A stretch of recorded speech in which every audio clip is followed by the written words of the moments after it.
चुनाव आयोग के आदेश के बाद 3 आईपीएस अधिकारियों के खिलाफ मामला दर्ज कर लिया गया है। उसके बाद पैसे के लेन देन की जद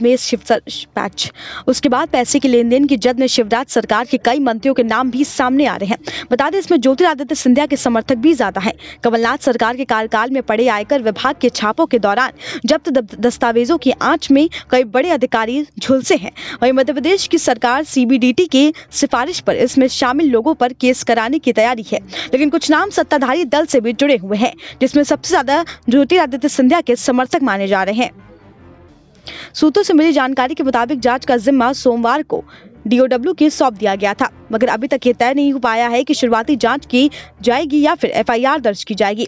वहीं राज्य के मुख्य निर्वाचन अधिकारी वीना राय ने आगे की कार्रवाई के लिए सीबीडीटी की रिपोर्ट सामने प्रशासन विभाग को भेज दी है। 904 पेज की रिपोर्ट में 2019 के लोकसभा चुनावों में 281 करोड़ रुपए की बेहिसाब नकदी के संग्रह और लेन देन के रिकॉर्ड हैं।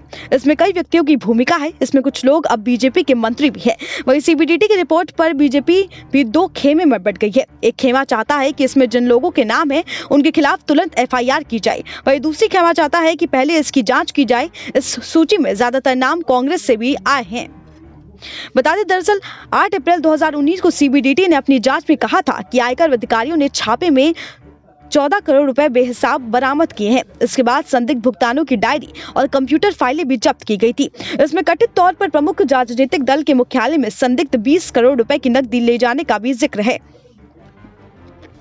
दरअसल सीबीडीटी की रिपोर्ट प्रतीश जोशी की डायरी, दस्तावेज, कंप्यूटर फाइल, व्हाट्सएप मैसेज के साथ प्रतीक और ललित चलानी के बीच चैट के आधार पर है।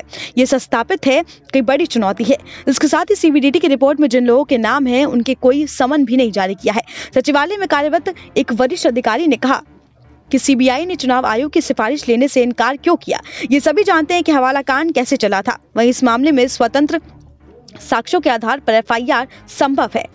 बता दें, किसी के भी खिलाफ आपराधिक मामले के लिए महत्वपूर्ण साक्ष्य ढूंढने होंगे। वही चुनाव आयोग के इस कदम से कईयों की हैरानी है। सूत्रों की मिली जानकारी के मुताबिक लोकसभा चुनावों में एक आईपीएस अधिकारी के 25 लाख रुपए कथित तौर से डिट किए थे, जो ज्योतिरादित्य सिंधिया का समर्थक था। वही आयकर विभाग ने कि छापे के दौरान प्रतीक जोशी की डायरी और व्हाट्सएप संदेश भी सामने आए हैं।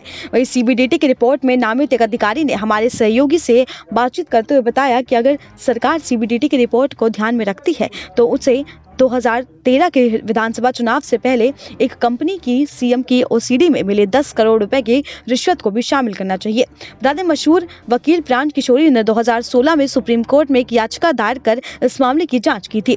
अधिकारी ने नाम नहीं बताने की शर्त पर कहा था कि 2019 लोकसभा चुनावों के बारे में आईटी रिपोर्ट पर ध्यान दिया जा रहा है, तो अन्य विधानसभा चुनावों में आईटी रिपोर्ट को शामिल क्यों नहीं किया गया। एक साथ दोनों रिपोर्ट पर कुछ निष्पक्ष जाँच होनी चाहिए। Bureau report, SPN9 news.